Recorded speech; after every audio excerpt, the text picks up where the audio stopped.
Are you ready?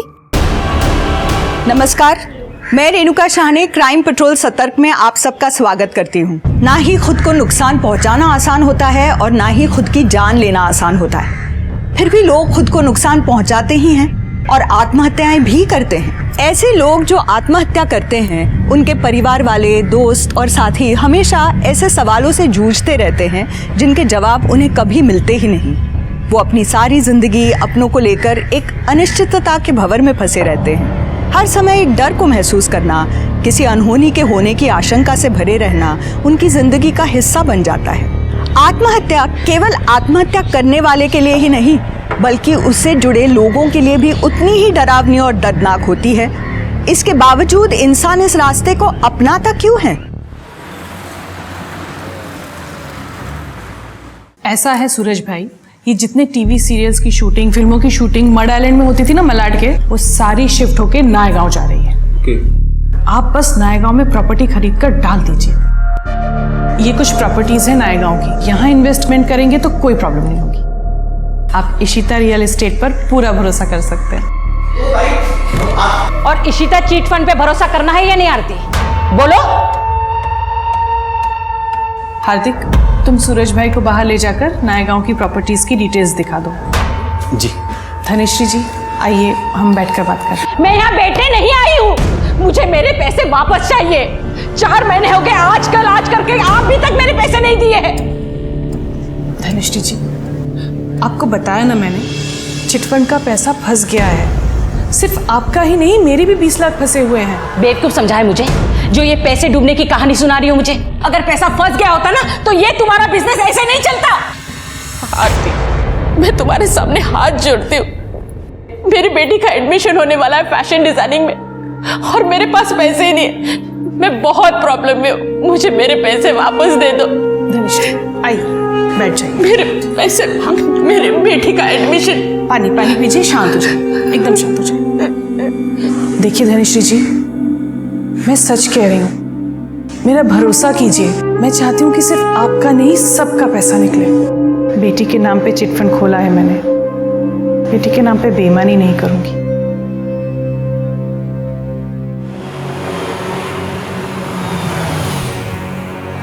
Don't worry यार इशिता, किसी को कुछ पता नहीं चलेगा। तुम आराम से घर जाओ, ठीक है? अंकल आंटी भी वेट कर रहे होंगे। हाँ। अरे मम्मी गई क्या? हाँ आ गई। ठीक है, बाय निखिल। बाय जी।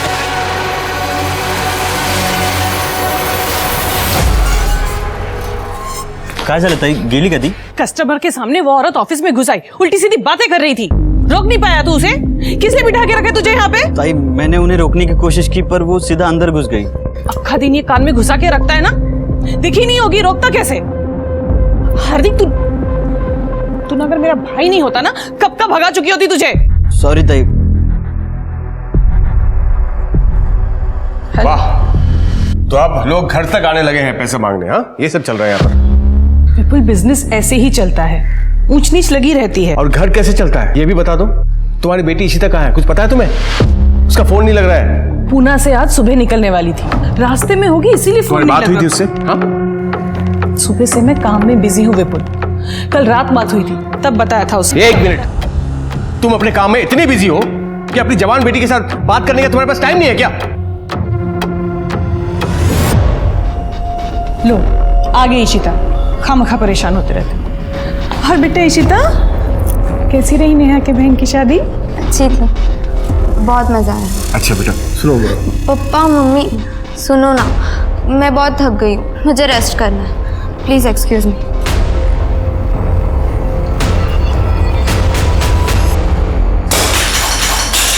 कब से बोले जा रही हो पैसों का अरेंजमेंट हो जाएगा, कब होगा अरेंजमेंट? एडमिशन की लास्ट डेट आ गई है, फीस कब भरूंगी मैं? कैसे भरूंगी मैं फैशन डिजाइनर? एक पल ये छोड़ो मुझे तुम्हारी बात। मेरी बात सुनो, आरती ने कहा है वो जल्दी हमारे पैसे लौटा देगी। हाँ, मैं कह रही हूँ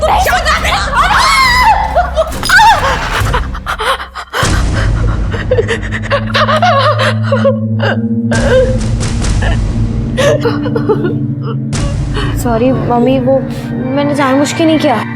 मेरे को धक्का नहीं मारना था, पता नहीं कैसे धक्का लग गया।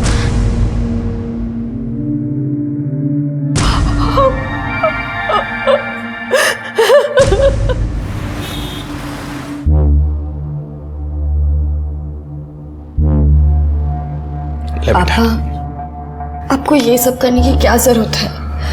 प्लीज मत करें, प्लीज।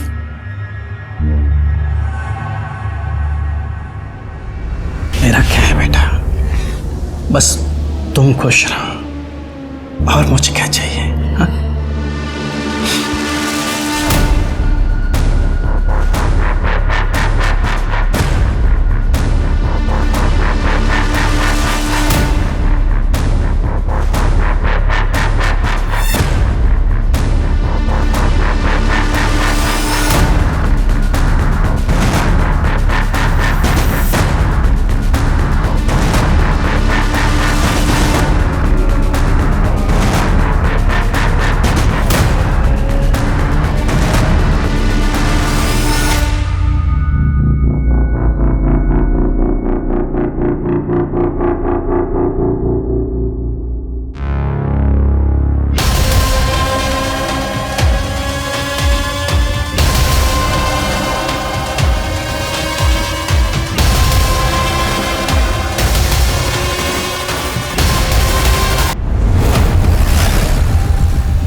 सर, ये लड़की का सुसाइड नोट।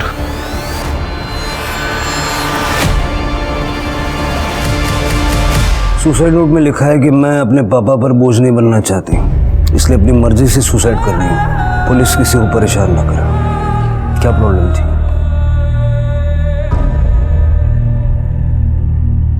शिरके बेटे के बाप हैं, सदमे में हैं। थोड़ा वक्त दे के फिर बात करते हैं, तब तक सारी फॉर्मेलिटीज कंप्लीट कर लो। ठीक है सर।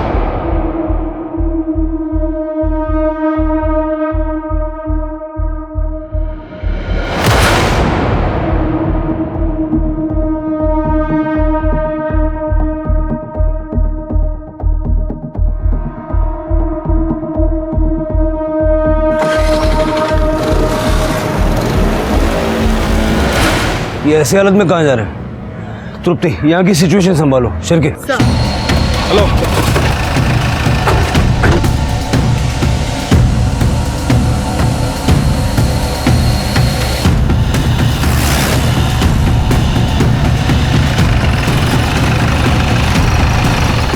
अभी तो यही था, गाड़ी घुमाओ।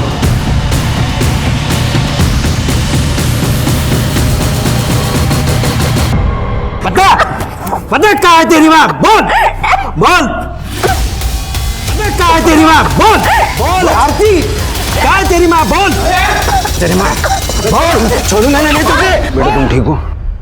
क्या नाम है तुम्हारा? इशिता पाटिल। ये आदमी क्या कह रहा था? सर मैं इसे नहीं जानती, ये घर पर आए और मम्मी कहाँ है पूछ रहे थे। जैसे ही मैंने बोला कि मम्मी घर पर नहीं है तो वो मेरा ही गला दबाने लगे। कहाँ है तुम्हारी मम्मी और पापा? क्या कर रही है? तो चाकू लग जाएगा। छोड़। नहीं नहीं, मैं काट ही देती हूँ। नहीं मैं काट लेती हूँ। नहीं छोड़ो, साइड हटो, छोड़ दो। तो फिर मुझे पैसे दे दो, वरना मैं अपना हाथ काट लूंगी। तू जानती है ना घर में क्या प्रॉब्लम चल रही है पैसों को लेके, और तुम्हें 50,000 रुपए चाहिए और तुम बता भी नहीं रहे तुम्हें क्यों चाहिए 50। क्या कर दी बता के? बताया तो था कि फीस के 5 लाख लगेंगे। वो कौन से दिए थे तुमने जो अब बताने पर तुम मुझे 50,000 दे दोगी? असल में तुम्हें ना भिखारी की तरह रहने की आदत हो गई है और मैं वैसे नहीं जी सकती, इसलिए मैं जा रही हूँ। बाय। मैं काट लेती हूँ।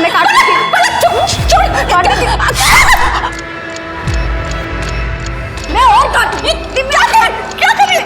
मैं और काटूंगी। ऑलरेडी कितना खून बह रहा है। तू चल मेरे साथ। मम्मी बहुत दर्द हो रहा है। मम्मी बहुत दर्द हो रहा है, बहुत दर्द हो रहा है। थोड़ी देर चल चल। सॉरी मम्मी, पता नहीं मुझे गुस्से में क्या हो जाता है। सॉरी। कोई बात नहीं बेटा, तू टेंशन मत ले, सब ठीक हो जाएगा। तू अभी आराम कर, सो जा। संभल के संभल के।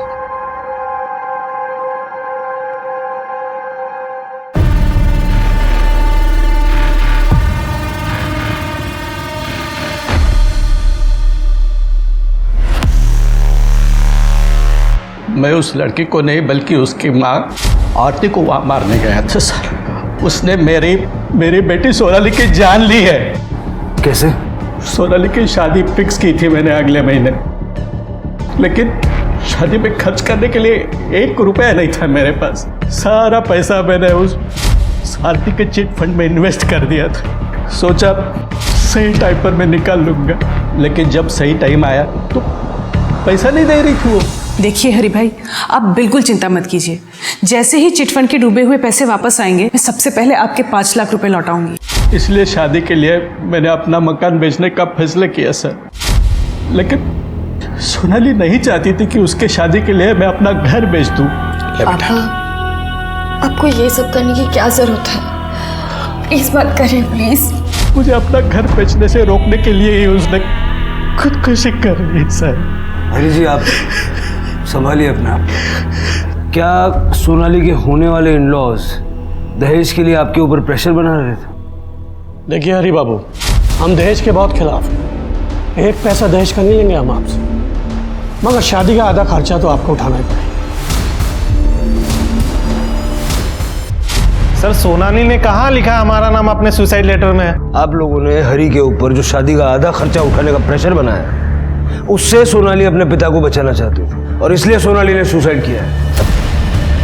सर, आप हमारी बात का विश्वास कीजिए।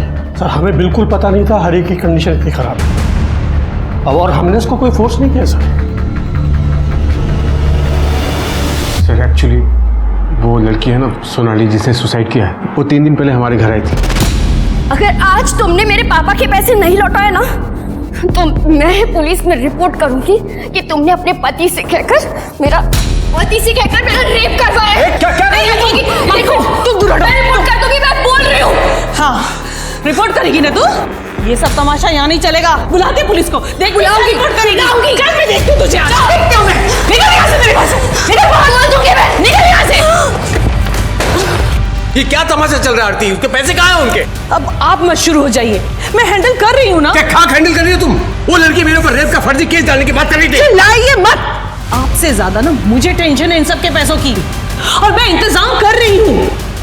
इनफैक्ट मैं अभी जाकर पैसे लेकर आती हूँ, और बिना पैसों के आज मैं घर वापस नहीं आऊंगी। हाँ, तुमसे हो पाया तो ठीक, मुझे कुछ करना पड़ेगा।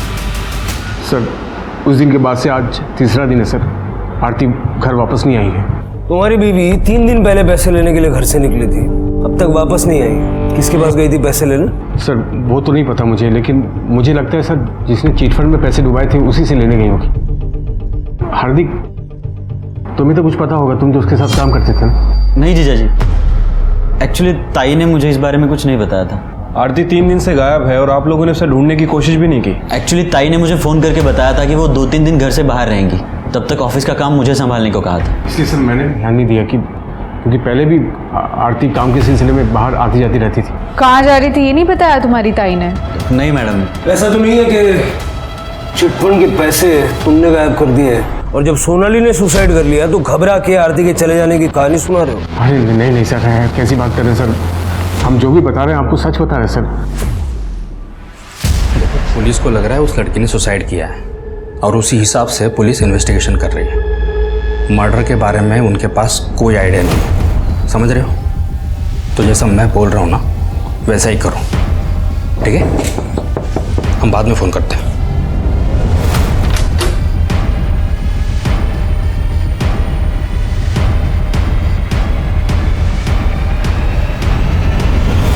सोनाली ने अपनी जिंदगी एक झटके में खत्म कर ली थी, और उसकी आत्महत्या के केस में आरती आरोपी थी जो गायब थी। पुलिस ने आरती की तलाश में जमीन आसमान एक कर दिया था, और जब पुलिस किसी के पीछे ऐसे पड़ती है तो कोई आखिर कितनी देर भाग सकता है। अंततः आरती भी पुलिस की गिरफ्त में आ ही गई थी, मगर उस तरह से नहीं जिस तरह से पुलिस चाहती थी।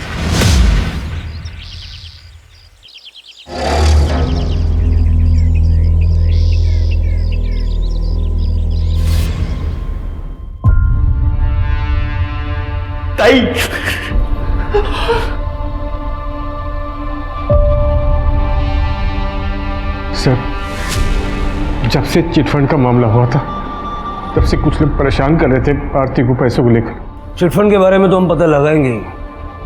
आप लोगों से मैं ये जानना चाहता हूँ कि किसी और के पास आरती को मारने की कोई और वजह हो सकती है? नहीं। तृप्ति, आरती के चिटफंड में जितने भी लोग हैं सबसे बात करो। किसने घपला किया, क्या घपला हुआ, और पैसों को लेकर कितने लोग आरती से नाराज थे, मुझे सारी डिटेल्स चाहिए। चलिए। शिरके, आरती की बॉडी गोनी में मिली थी, मतलब मर्डर कहीं और हुआ और बॉडी को डंप किया गया। आरती का सीडीआर निकलवा और उसकी लोकेशन बता करो, कहाँ गई थी, किससे मिली थी। रियल एस्टेट और चिटफंड के बिजनेस में थी, दुश्मन तो होंगे ही। मैडम, मैं पैसा उठाना था चिटफंड से, लेकिन उसका इंस्टॉलमेंट टाइम टू टाइम जमा करता था। पता नहीं आरती ऐसा क्यों कह रही थी कि चिटफंड का पैसा डूब गया। आप लोगों को आरती ने कब कहा कि चिटफंड का पैसा डूब गया है? 4 महीने पहले मैडम। उसके बाद उसने चिटफंड का सारा काम बंद कर दिया। बहुत चालाक औरत थी मैडम। ऐसा लगने की कोई खास वजह? जी मैडम, उस चिटफंड में आरती के भी 4 चिटफंड थे हम सबके साथ, जिसके पैसे उसने थोड़े मुनाफे के साथ बहुत पहले ही निकाल लिए थे, और उन्हीं पैसों से वो अपना बिजनेस बढ़ा रही थी। लेकिन जब उसको हम सबके पैसे देने की बारी आई तो फिर उसने कहा कि मेरा सारा बिजनेस डूब गया। ऐसा कह के उसने हम सबको धोखा दिया मैडम, इसलिए मर गई है। हाय लगी हमारी सबकी। अब जाके मेरी सोनाली के आत्मा को शांति मिलेगी मैडम।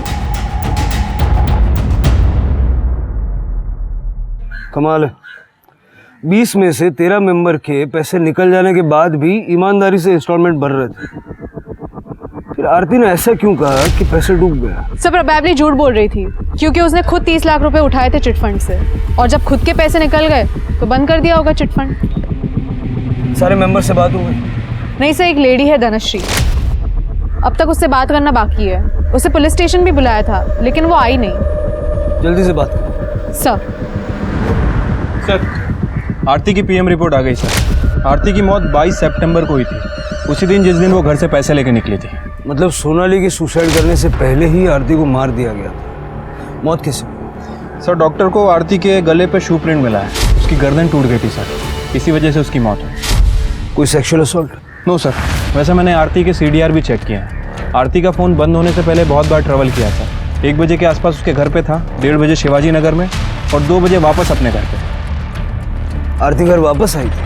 राइट सर, लेकिन 1 घंटे बाद वो दोबारा घर से निकल गई, और उसके बाद तकरीबन 4 बजे के आसपास उसका फ़ोन स्विच ऑफ हो गया, केएम कॉलेज के पीछे वाले जंगल में, जहाँ में उसकी डेड बॉडी मिली थी। शिवाजी नगर में क्या कर रही थी? आरती ने अपने घर से निकलने के बाद अपने भाई हार्दिक से बात की थी। एक्चुअली ताई ने मुझे फ़ोन करके बताया था कि वो 2-3 दिन घर से बाहर रहेंगी, लेकिन उससे पहले उसने राजन खरे को कॉल किया था। ये राजन खरे का ऑफिस है सर शिवाजी नगर में, और इसके पहले भी इन दोनों के बीच काफ़ी कॉल एक्सचेंज हुई है। लेट नाइट बातें क्या करते थे। और फिर? हो सकता है राजन खरे से बात करो, पता लगाओ दोनों के बीच चल क्या रहा था, और आरती के हस्बैंड विपुल और भाई हार्दिक को पुलिस स्टेशन बुलाओ, अलग अलग। ठीक है सर। क्या बताओ मैडम, मैं उस चिटफंड के बारे में, मेरे तो सारे पैसे ही डूब गए। तो इस बात का आपको गुस्सा भी होगा आरती के ऊपर कि उसकी वजह से आपके पैसे डूब गए? गुस्सा तो बहुत आया था, लेकिन ये कुछ कर नहीं पाई। पलक, तू अंदर जा। नहीं, मैं नहीं जाऊंगी। मुझे भी सुनना है ना आरती के साथ क्या हुआ था, कैसे मरी थी वो हमारे पैसे ऊपर लेके गई थी या खाली हाथ गई? पलक, मैंने कहा ना अंदर जाओ। चलो अरे पर मुझे सुनना है वो कैसे, क्या हुआ, लेकिन मरी कैसे वो? चलो अंदर जाओ। गुस्सा तो आएगा ना मैडम, उस आरती के भरोसे मैंने चिटफंड में पैसे डाले ताकि मुझे अच्छा रिटर्न मिले, पर उसने मेरे सारे पैसे डुबा दिए। मेरी बेटी का एडमिशन होने वाला था फैशन डिजाइनिंग में, सिर्फ पैसों की वजह से नहीं हो पाया। इस चिटफंड में पैसे कैसे डूबे, कुछ आइडिया है आपको? कोई पैसे वैसे नहीं डूबे, वो आरती ना हमारा पैसा खा गई है। ताई तिचं काम खूप इमानदारीने करायची। चिटफंड में ज़रूर कोई प्रॉब्लम आई होगी। वरना ऐसे झूठ नहीं बोलते कि सब पैसा डूब गया। कॉल रिकॉर्ड्स के हिसाब से तुम्हारी ताई घर से 1 बजे निकली थी और 2 बजे घर लौट आई थी। तुम्हारे जीजा जी ने ये बात नहीं बताई, तुम बता सकते हो क्यों आई थी? सर 1 से 2 के बीच में तो मैं घर चला जाता हूँ लंच के लिए। या बाबतीत में तुम्हाला काही नाही समझ सकणार। तुम्हारी बहन और जीजा जी के बीच में रिश्ता कैसा?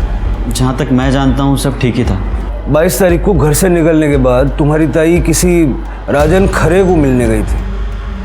बता सकते हो कौन है ये राजन खरे? राजन खरे नहीं माहिती सर। आरती मेरी प्रॉपर्टी को कमीशन बेस पे सेल किया करती थी और उसको भाड़े पे भी उठाती थी। 22 तारीख बता रहे ना आप? 22 तारीख को आरती ने मुझे कॉल भी किया था और वो मुझसे मिलने भी आई थी। आरती अपने घर से ये बोल के निकली थी कि वो चिट फंड के पैसे लेने जा रही है। मैं अभी जाकर पैसे लेकर आती हूँ। कहीं उसके चिट फंड के फ्रॉड में आप भी तो शामिल नहीं हैं? मिस्टर शिर्के, बात कहने से पहले सोच लेना चाहिए कि कहाँ बैठे हैं। इतना बड़ा बिजनेस है मेरा, ये तो संभलता नहीं और आप ये 2 कौड़ी के चिट फंड की बात कर रहे हैं मेरे सामने। तो फिर आप ही बताइए कि आरती आपसे मिलने क्यों आई थी? डेफिनेटली उसे मदद की जरूरत थी। राजन, मुझे रुपयों की सख्त जरूरत है। कितने रुपए चाहिए? 45 लाख। अब 45 लाख रुपए किसी को कोई यूं तो नहीं दे देता। बस मैंने उससे वक्त मांगा था थोड़ा सोचने के लिए। आप बता रहे हैं कि उसका मर्डर हो गया। मुझे एक बात समझ नहीं आ रही है। आरती अपने पति से मदद मांगने की बजाय आपसे मदद मांगती है। आप दोनों एक दूसरे से काफ़ी बात करते थे ना? लेट नाइट्स कॉल भी एक्सचेंज होती थी आपसे। शिर्के जी, आप अपनी बातों को कहीं और ही दिशा में ले जा रहे हैं। आप शायद भूल रहे हैं ये मुंबई है। यहाँ लोग रात भर जागते भी हैं और रात भर बातें भी करते हैं। मेरी और आरती की कॉल्स जितनी भी होती थी वो काम की होती थी। हम लोग प्रोफेशनल हैं। आप ये जो सोच रहे हैं ना, इसको अपने तक ही रखें।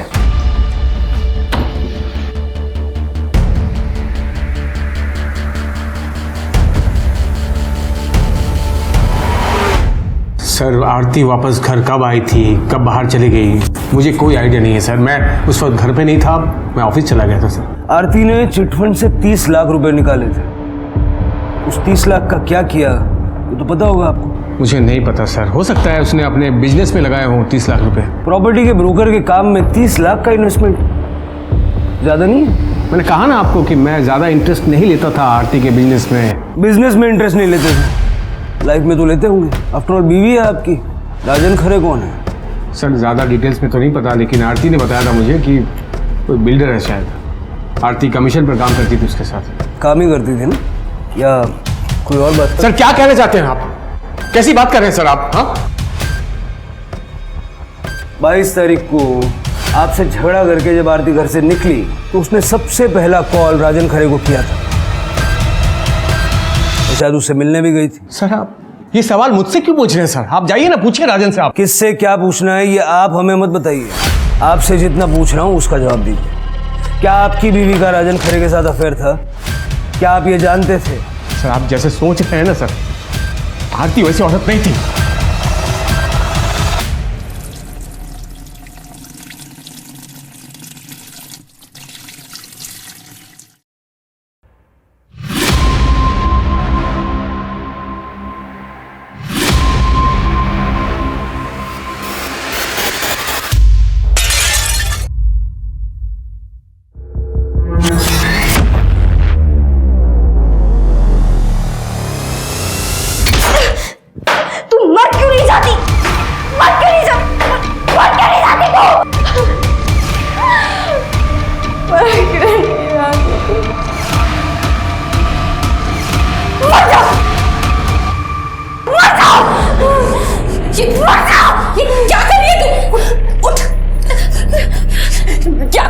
मार दिया मैंने इस औरत को, मार दिया, मार गई। चुप, बिल्कुल चुप। क्या बोली जा रही है तू? हाँ, अगर किसी ने सुन लिया ना तो जेल हो जाएगी तुझे। चल यहाँ से।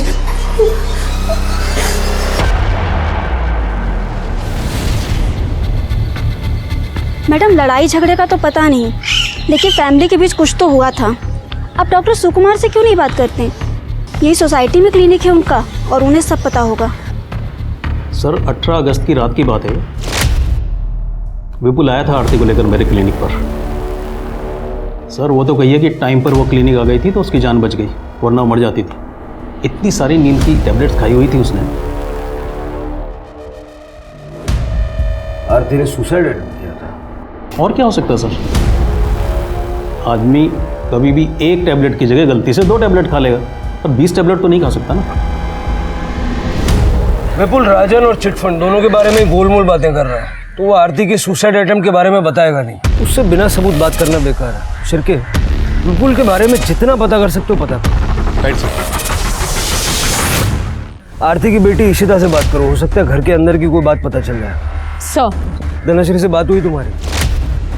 हाँ सर, मैंने धनश्री से बात की। धनश्री का बाकी के चिटफंड के मेंबर्स की तरह आरती के साथ पैसों को लेकर प्रॉब्लम था, लेकिन सर ये धनश्री की बेटी पलक, ये बहुत अजीब है सर। इसलिए मैंने पलक के नेबर्स से भी बात की। सबका कहना है कि पलक को टेम्पर इशू है, इस हद तक कि धनश्री उसे बाकी लोगों से बात तक करने नहीं देती।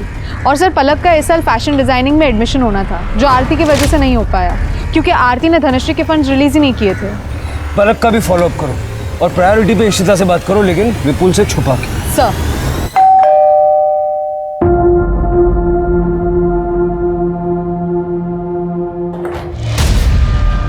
निखिल, तुम यहाँ क्यों आए हो? पापा भी घर पर है। यार इशिता, मैं तो बस तुम्हें चेक करने आया था कि तुम ठीक हो ना। कौन है इशिता?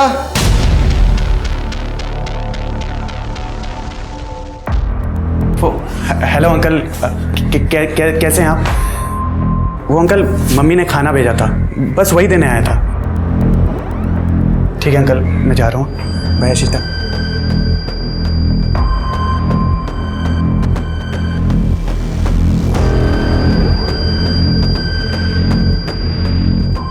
मैं जब तुम्हें कुछ कहता हूँ, मेरी बात क्यों नहीं मानती हो तुम?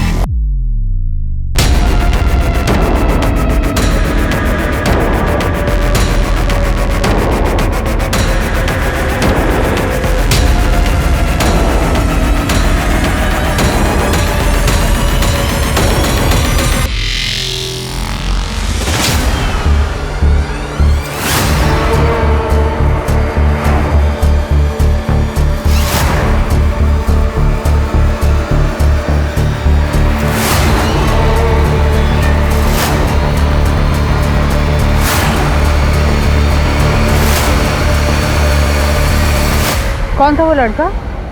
पता नहीं, होगा कोई। अच्छा मैडम, आपको कुछ काम था मुझसे? इशिता, मुझे पता है तुम्हारी मम्मी ने कुछ दिनों पहले सुसाइड करने की कोशिश की थी, और इंसान सुसाइड तभी करता है जब उसकी लाइफ में सब कुछ ठीक नहीं चल रहा होता। सच बताओ, क्या प्रॉब्लम थी तुम्हारी मम्मी को? मेरी मम्मी को कोई प्रॉब्लम नहीं थी, और ना ही उन्होंने सुसाइड अटेम्प्ट करने की कोशिश की। बस उनकी तबीयत खराब थी कुछ दिनों से, और कुछ नहीं।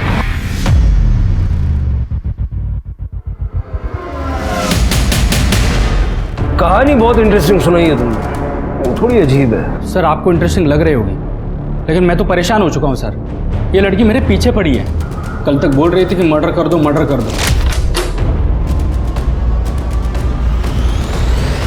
क्या है?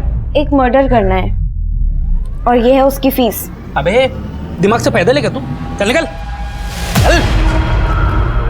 कहाँ से आ जाते हैं, और आज अचानक से बोल रही कि मैंने किसका मर्डर कर दिया है। आपने आरती को मारकर मेरा काम कर दिया, लेकिन आपने पेमेंट ही नहीं ली, और अगर आप पेमेंट नहीं लेंगे तो आपका उधार रह जाएगा, और मैं किसी का उधार रखती नहीं हूँ, इसलिए। कौन आरती? अरे आपने मारा तो था उसे, वो। चलो ठीक है, तुम मेरे साथ चलो, मैं तुम्हें एक जगह पे लेके जाता हूँ, वहाँ जाके हिसाब करते हैं, है ना? हाँ? चलो।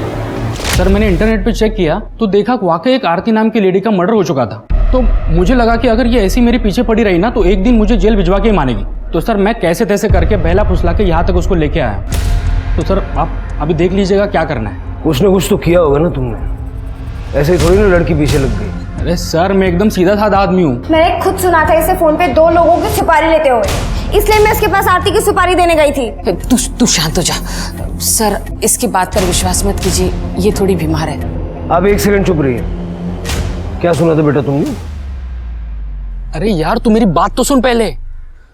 देख, एक मर्डर का कम से कम 50,000 होगा, 2 का हुआ 1 लाख, और इसमें कोई कॉम्प्रोमाइज नहीं होगा, इतना तो देना ही पड़ेगा किसी भी हाल में।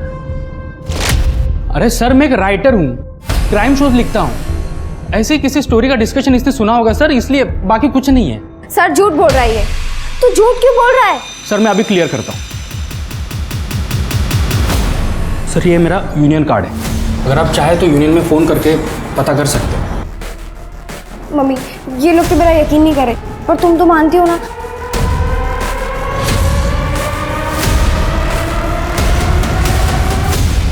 धनश्री जी देखिए, बुरा मत मानिएगा, लेकिन आपकी बेटी को इस वक्त फैशन डिजाइनिंग से ज़्यादा इलाज की ज़रूरत है। मेरे से जितना बन सकता था मैंने पलक के लिए कर दिया इलाज, पर अब मेरे पास पैसे नहीं है उसके इलाज के लिए।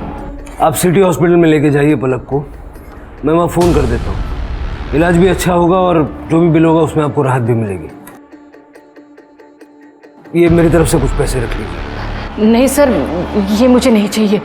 ले लीजिए प्लीज़, ले लीजिए। और पैसों की ज़रूरत पड़े तो मांगने में संकोच मत कीजिएगा। धन्यवाद सर।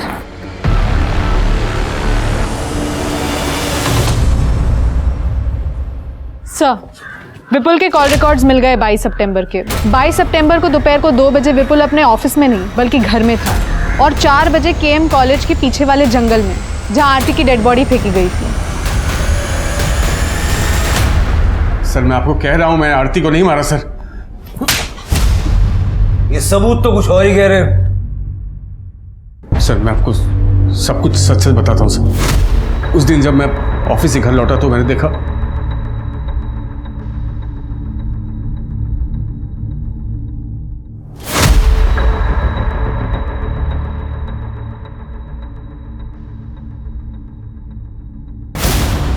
आरती। आरती, आरती, आरती।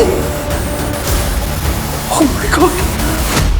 मेरा मतलब है कि तेरी बीवी को तेरे ही घर में किसी और ने मार दिया, और तुझे जब बॉडी मिली तो तू बिना किसी को बताए उसे डंप करके आ गया। बेवकूफ समझ के रखा है पुलिस को, ऐसी घटिया कहानियों पे विश्वास कर लेंगे। मैं आपको सच बोल रहा हूँ सर, मुझे आरती की डेड बॉडी ही मिली थी, मैंने इसका मर्डर नहीं किया सर। जब मर्डर नहीं किया तो बॉडी डंप करने क्यों गया? मजबूरी थी मेरे सामने सर। ऐसी क्या मजबूरी थी? क्या मजबूरी थी जो तूने पुलिस तक को इन्फॉर्म नहीं किया? मुझे कुछ नहीं पता ये कैसे हुआ। मैं तो अपने रूम में सो रही थी। पापा मैं सच कह रही हूँ। मम्मी बेबी तो मर ही चुकी थी सर। अगर आप लोग को इन्फॉर्म करता तो आप लोग इशिता को जेल भिजवा देते। वो मैं कैसे होने देता सर? बाबू उसका मेरी बेटी है वो। तुम्हें लगता है कि इशिता ने आरती को मारा है? आरती, अगर तुमने सुसाइड करने की कोशिश नहीं की है तो इतनी सारी नींद की गोलियां तुम्हारे अंदर अपने आप चली गई। इशिता, इशिता, उसने मुझे रात में दूध पिलाया था। क्या? इशिता क्यों मारा अपनी मम्मी को? क्योंकि मम्मी को पता चल गया था कि मैं पुणे क्या करने गई थी। Are you ready? मम्मी ने मुझे और निखिल को बात करते हुए सुन लिया था। मैं तुम्हारे लिए कुछ दवाइयाँ लाया हूँ। निखिल, अगर तुम नहीं होते ना तो मैं अकेले ये प्रेगनेंसी टर्मिनेट नहीं करवा पाती, और मम्मी पापा को पता चलता तो वो मुझे जान से ही मार डालते।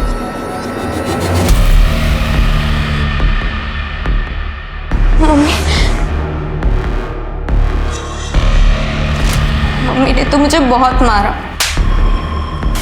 तमीज, शर्म नहीं आई तुझे?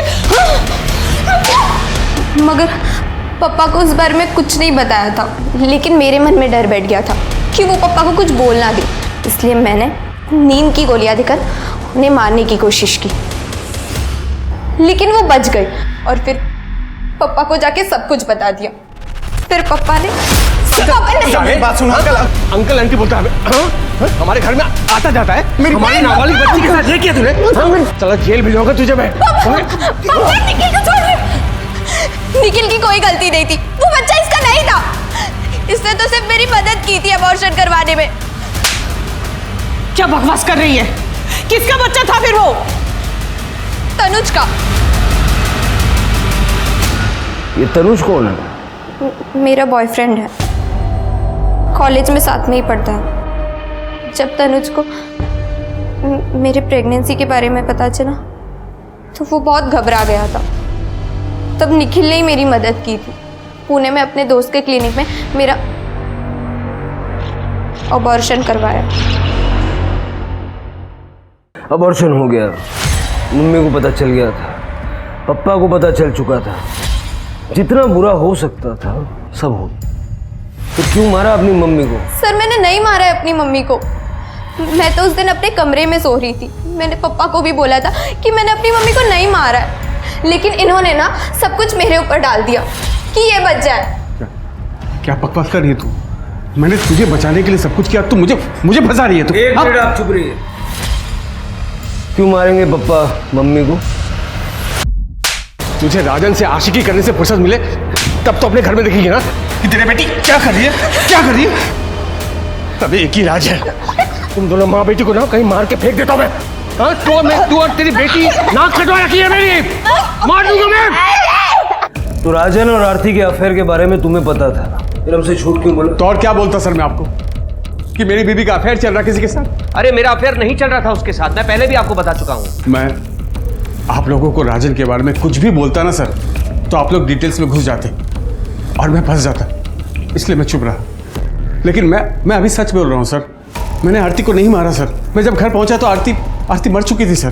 तो ऐसा कौन है जो तुम्हारे घर में घुस के आरती को मार देगा? घर में नहीं सर, घर में नहीं, ऑफिस में सर। ऑफिस, क्योंकि ऑफिस में तो कोई भी आता जाता है सर, बाहर के दरवाजे से। हो सकता है राजन ने मार दिया आरती को। अरे तो मैं क्यों मारूंगा आरती को? पैसों के लिए। आरती ने राजन को पैसे दिए थे सर। चिटफंड के 30 लाख रुपए, कुछ सेविंग्स और गहने बेचकर टोटल 45 लाख दिए थे मैंने राजन को प्रॉपर्टी में इन्वेस्ट करने के लिए, और अब वो वापस नहीं कर रहा है और चिटफंड के मेंबर्स मेरे पीछे पड़े हुए हैं। फ्रैंकली स्पीकिंग आरती, मुझे कोई फर्क नहीं पड़ता। तुम्हारा आशिक है, रुपए पैसे तुमने दिए उसे, अब जब उसने लात मार दिए तुम्हें तो मेरे पास रोने के लिए आई है। क्यों? विपुल तुम मेरी बात मानते क्यों नहीं हो? राजन के साथ मेरा कोई रिलेशन नहीं है, जो भी है बस प्रोफेशनल है। देखो तुम्हें जो करना है करो, लेकिन अपने मैटर में मुझे इन्वॉल्व मत करो प्लीज। विपुल सर, आरती का कहना था कि उसने राजन को 45 लाख रुपए दिए थे सर। अरे झूठ बोल रहा है वो। मैं एक बिजनेसमैन हूँ, बिना पेपर वर्क के ना 1 रुपया किसी को देता हूँ ना 1 रुपया किसी से लेता हूँ। और 45 लाख रुपए की रकम क्या लगता है आपको ऐसे किसी से ले लूंगा मैं? सर आप खुद ही सोचिए सर, अगर राजन का इस मामले से कुछ लेना देना नहीं है तो आरती घर से निकल कर उसके पास क्यों पहुंची सर? मिस्टर शिर्के, बिना किसी सबूत के एलिगेशन लगा रहे हैं आप मुझ पे। अंदाजा भी है कौन हूं मैं, आप किससे बात कर रहे हैं? हो सकता है पछताना पड़े आपको। सर मुझे लगता है कि राजन ने ही आरती को मरवाया है ताकि उसे वो पैसे वापस ना करने पड़े। पुलिस के पास राजन के रूप में एक सस्पेक्ट तो था, मगर वो एक बड़ा बिल्डर था जिसका अपना रुतबा था, और ऐसे रुतबे वाले आदमी के ऊपर पुलिस बिना किसी ठोस सबूत के हाथ नहीं डाल सकती थी। मुश्किलें तो थी, लेकिन पुलिस पीछे हटने वाली नहीं थी। राजन का जो रुतबा अभी तक पुलिस के रास्ते की अड़चन बना हुआ था, पुलिस ने उस रुतबे को ही अपनी सीढ़ी बनाकर राजन तक पहुंचने का प्लान बनाया।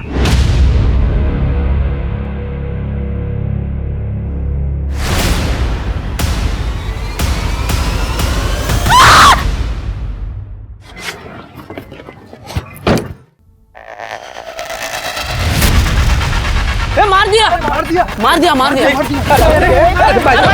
मैंने कुछ मार दिया, लड़के को मार दिया। दारू पिया हुआ है।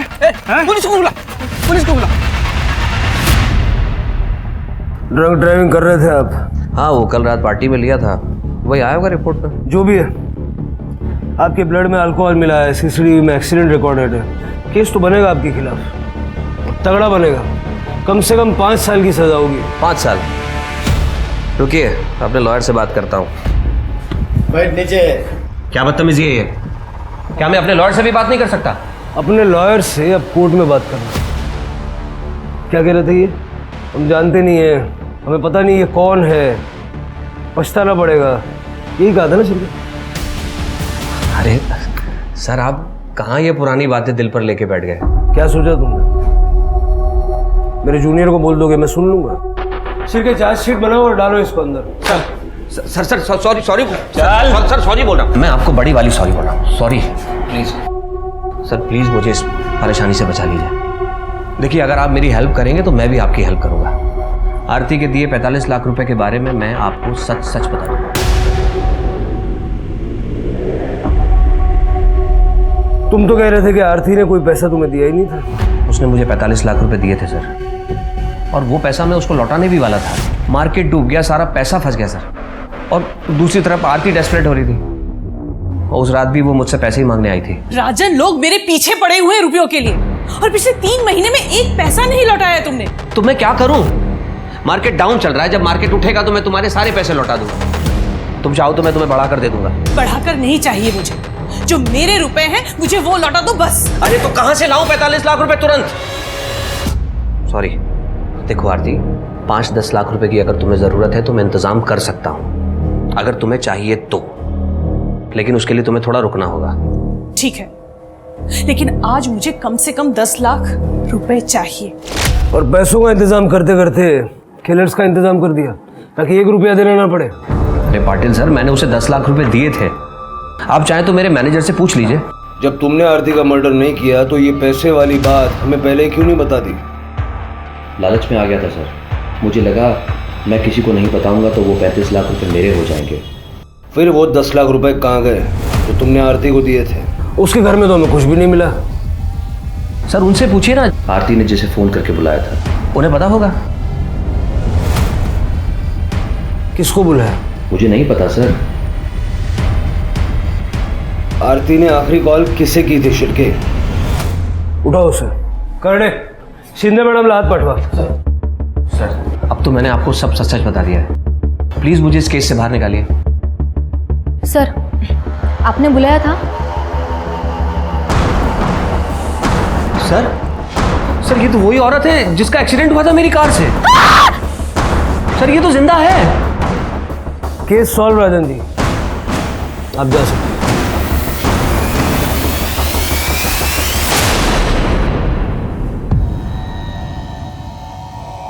भाव हो तो मैं आरती से, पर उसने मुझे हमेशा एक नौकर की तरह ट्रीट किया।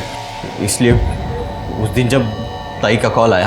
फोन क्यों नहीं उठा रहा था? ताई मैं कुछ काम कर रहा था। एक एड्रेस भेजा है तुझे, उस एड्रेस पे आ जा। क्यों ताई, क्या हुआ? एक बड़ी पेमेंट मिल रही है, तू आएगा, सेफ्टी रहेगी। कितना बड़ा? 10 लाख। अब सारी बातें तो फोन पे पूछेगा कि आएगा नहीं। 10 लाख की बात सुनते ही मैंने तय कर लिया, चाहे कुछ भी हो जाए ये पैसे मुझे लेने ही है। इसलिए मैंने अपना फ़ोन घर पे छोड़ दिया और ताई को रिसीव करके उनके घर ले आया।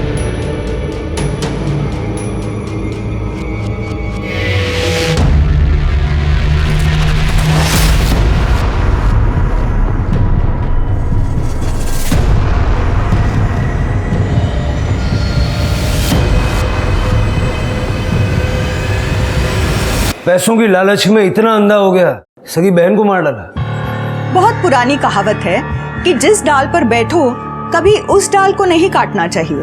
आरती का मर्डर केस इस कहावत को चरितार्थ करता था। लोगों ने आरती के ऊपर भरोसा करके अपनी जीवन भर की कमाई उसके चिट फंड में निवेश की थी, मगर आरती ने अपनी महत्वाकांक्षा के चलते उन लोगों की कमाई उन्हें बिना बताए कहीं और इन्वेस्ट कर दी थी, जिसकी वजह से सोनाली ने तो अपनी जान तक दे दी थी। आरती के मन में खोट नहीं थी, मगर उसने अपने ऊपर विश्वास करने वाले लोगों से झूठ तो बोला ही था। और जब आप किसी का विश्वास तोड़ सकते हो तो कोई आपका विश्वास भी तो तोड़ सकता है। अपने पैसों को लेकर हमेशा सतर्क रहे। कहीं भी पैसे इन्वेस्ट करने हो तो लोगों की बातों पर भरोसा करने से पहले अपने फाइनेंशियल एडवाइजर या किसी जानकार से पता लगाने की कोशिश जरूर करें। इसी सलाह के साथ अब मैं रेणुका शाहने आपसे विदा लेती हूँ। हम फिर मिलेंगे ऐसी एक कहानी के साथ जो रखेगी आपको सतर्क और जिंदगी को सुरक्षित।